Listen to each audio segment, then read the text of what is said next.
Let's get you up to date on Forge FC. This is Focus on Forge with Anthony Urciuoli on the Forge Audio Network. Hello, Forge fans. Anthony Urciuoli with you. It is Focus on Forge making its return this week, and we're going to focus on rejuvenation, falling forward. It's a seasonal thing we're doing here. Summer, it's almost fall. Anyways, the point is, it wasn't the best summer for Forge. At least it didn't end that way. Forge heading home now on Saturday to take on their arch rivals from Calgary, Cavalry FC. The date of that match, September 10th, 5 o'clock start time. It's Greek night, and by the way, I've been reminding you, but it warrants a couple more reminders because it's that big of a deal. Forge FC and Bench Brewing teaming up for a incredible September special. $29.99 will get you a match ticket in the gold level, so you get great seats for $29.99, and you get a Bench beer. You get a sampling of Bench beer. So you get your beer, you get your ticket, and, of course, right up until kickoff, beers are $5 anyway around Tim Hortons Field. So it's Greek night. It's a September special. So many reasons to get to Tim Hortons Field for this match on Saturday. And promotions aside, as great as they are, what a match and what an opportunity this is for Forge to get back on track. They've lost 4 of their last 5 matches. There's a draw mixed in there. So they've been winless now for it's been an extended period of time. But there's good news. When you look at the overall table, Forge FC now in 3rd place, not where they wanted to be, but let's start at the top. Atletico Ottawa, 1st place, 40 points after 23 matches. Cavalry, also sitting on 23 matches. They're at 38 points, so 2 back of Ottawa. Forge is at 36, so they're 2 back of Cavalry, 4 back of Atletico, but they played 1 less match than both clubs, and Valor is in that 4th spot right now, thanks in large part to those back-to-back victories at home over Forge last week. Valor sitting on 36 points, tied with Forge. Valor, though, has played 1 extra match. Pacific, though, a point back of Valor. Remember, the top 4 get into the playoffs. So Pacific, a point out of a playoff spot, and they have a match in hand on Valor. But let's focus on Cavalry and Forge, specifically Forge, of course. This is an opportunity for Forge. Back home, new month, new season rolling in. It feels like a time for rejuvenation where you can hit the restart button, feel refreshed. Forge can get back out there and, almost, we don't want to say start the season fresh, but in a way, these last, we have 6 matches left here, 4 of them at home. This is a great opportunity. We've been talking about how 50 points is kind of that benchmark. 50 points will generally, just based on the history of this league, land you at the top of the table. What would Forge have to do to get to 50 points? Well, they need 14 more, and there's 6 matches left. Here's what I would say. If Forge can run the table at home, 4 matches, pick themselves up 4 wins. They are well on their way, in my opinion. Now, this is just, things could change. You never know who can get hot, who will cool down and whatnot, but I would say that if Forge can win 4 or 5 of their final 6 matches, let's say 4, I think they're in a pretty good spot to finish at the top of the table. But it starts this weekend, and it starts against Cavalry. Now, I had a chance to check out training this week down at Tim Hortons Field. I spoke to head coach and technical director Bobby Smirniotis. I spoke to Tristan Borges, and I spoke to Abu Sissoko. And there's a lot to talk about as part of this rejuvenation here for Forge FC, because a big part of that is Forge, they're getting healthier. And we could be very close to seeing a couple of giant returns for Forge FC that could, at least the presence of these players who have been missing now. And in one case, Daniel Crutzen hasn't played at all this season. And Chris Nanko, I believe he's missed 19 matches this season. So, I mean, to get these 2 guys back and to really illustrate what they mean to this club, I talked to Bobby this week. Here is what Forge's head coach had to say about those two players who, by the way, are training at 100%, which is, it's the first time those two guys have been on the training field together at 100% in a while. Yeah, I think at this moment everyone's out in full training, so everyone is feeling good. Everyone's gaining full fitness from the guys who haven't been in the lineup, so everyone's available for selection. Fans who just haven't had a chance to see, Chris, for example, much this season, and maybe some new fans, what can they expect from a guy like Chris Nanko in the lineup? Yeah, he's a player that brings a lot of energy to the team. He's an attacker with all the abilities to get forward.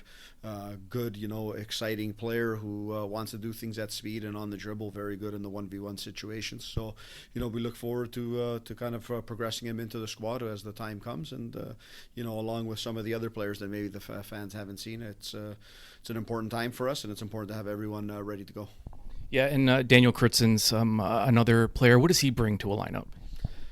Yeah, if you ask me, going into 3 years of the CPL, he's the best defender, all-around defender in the league. It's not easy to have a player who defends so well in all aspects of the game, but is also so good on the ball and gives an excellent presence. And we've been excellent on the ball. He just gives us another weapon coming out of the back to be able to play quicker, and a fantastic leader. So when you can get the guy who's been the best defender in the CPL back at this point in the stage, I think it's always a bonus. All right, so as bleak as things may have looked days ago, at least following Forge's consecutive losses in Winnipeg, it's funny what a little time can do and a little perspective, and just it doesn't feel as bleak anymore. And just by the looks of it, and watching training, looking at the intensity. I mean, this club trains as hard as anyone you'll see. And it's not just training for this club. I mean, training sessions are equally, sometimes more intense than the actual matches, because this team expects excellence. They expect championship level play, and they have not been getting it. It's been very uncharacteristic. The goals this team was essentially scoring at will during a 6-game winning streak where they were averaging almost 3 goals per match. Since then, it's been a struggle. Forge have not found that offense. At least it's been on, let's say, hiatus for a little bit. During this 5-game stretch with Forge struggling, Forge have only scored 2 goals in their last 5 matches. 2 goals in their last 5. Their 5 matches prior to this winless skid, they scored 15 goals in 5 matches. 2 in 5 matches, 15 in 5 matches. So you can see how big of a dip this club has taken recently. And it's not a reflection of the quality. We know what in fact, the quality has gotten even better as they've added some players, Jordan Hamilton specifically, who I think is still trying to find his comfort zone. And also, the team's gotten healthier. It's as healthy as it's been in a really long time. So if it's not quality, and it's not tactics, and it just, there's something mentally happening here. Here is Tristan Borges talking about some of the struggles and now the opportunity at hand to right the ship at home. Yeah. It's been a little tough stretch right now, but the only thing we can do is just put our heads down and just start working, right? And we've been doing that all season. Every team goes through it. Obviously, for us, it's very difficult knowing the standards that we have, but we just move on to the next game. It's an important week, and at least we get to play in front of our fans. Is it good, though, that you are home now? Does it feel nice to be here and training on your own field? Yeah, I think so, and I also think just being in a situation like this, I think trying to get a good result in front of the fans is a big uplifting thing for the team, and I think it's really, really important for us just to kind of lock in and have that mindset that it's going to be very important for us to get 3 points in front of our own fans. Borges, by the way, saw himself in a different position last match against Valor, playing more of a central attacking role, kind of playing that 10 spot as an attacking midfielder, playing behind Pacius and Jordan Hamilton and whoever, they made some substitutions, but playing behind the striker there, where Borges has typically played on the wing. So here's Bobby talking about Borges and why he was moved to the middle and why that might be an even better opportunity for him to showcase some of his attacking talent. Yeah, I think it always becomes with a player like Borges is trying to free him up in different spaces and different pockets of the field. So that's where we'll move him around from playing on the outside to the inside. You know, as a player that can get in between the lines and explosive getting forward. And I think that's one of his best traits. But it always depends on the different looks that opponents give us in defending, which zones they give us, where you can get a player and you want to make sure that you're trying to get the best traits out of Borges, and that's what we've done in the last couple of games. Well, at the top of the midfield there, you have Borges, and the guy that's just been box-to-box consistent this year and such a revelation of sorts for Forge FC, Abu Sissoko. So good, so versatile, so important to Forge FC. Here's Abu talking about what Forge has to do going forward. It's a one-game-at-a-time approach, and Forge believes that when they truly, truly focus on the next match, every team says it, every player, in every sport, we focus on the next one, focus at the task at hand. It's easier said than done, especially when you're struggling. It's almost like that, in baseball, when you're down by 4 runs and you're out at the bat, you need base runners. You don't need home runs. You don't need single shot home runs. That's not going to get you back into the game. You need base runners. In Forge's case, it's broken down into smaller pieces. You need better ball movement. You need better possession. Bobby talks about throw-ins being the most important part of the game. And his point is, it's these small things. Forge, one game at a time, sure, but one play at a time, one possession at a time, one kick at a time. Here is Abu Sissoko. Yeah, honestly, yeah. Every game now is going to be an opportunity to restart. So we're going to we're going to work hard every week to prepare the next game, upcoming games as a final. And then we're going to see what's going to happen.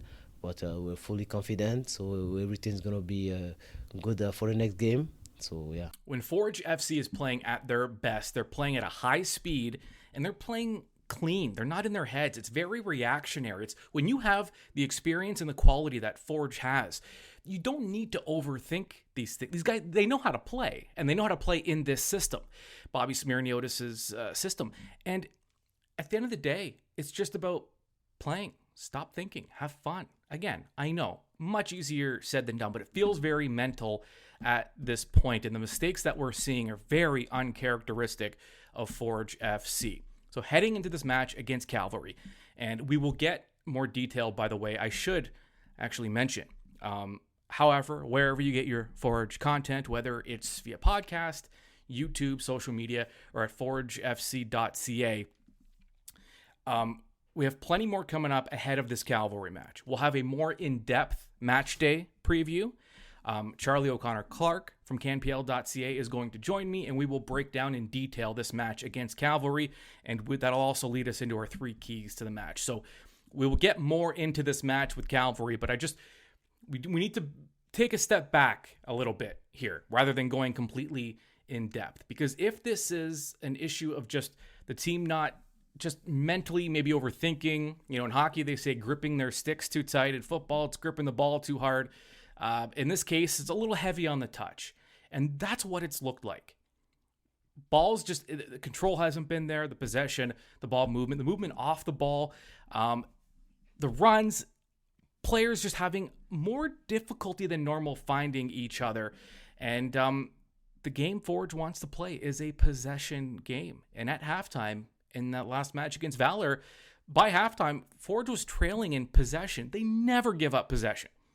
They're never trailing in possession. They did ultimately finish with the better end of things at like 53%, but that's not Forge soccer, and we know that. And we're expecting something different this weekend against Cavalry. Remember, tickets available now. It's Greek night, and it is also the September special as Forge FC partnered with Bench Brewing. As I said, stay tuned. Plenty more Forge content coming. If you want the full interview with Bobby or with Borges, both of those are available at ForgeFC.ca. All right, Forge fans, we'll talk to you soon.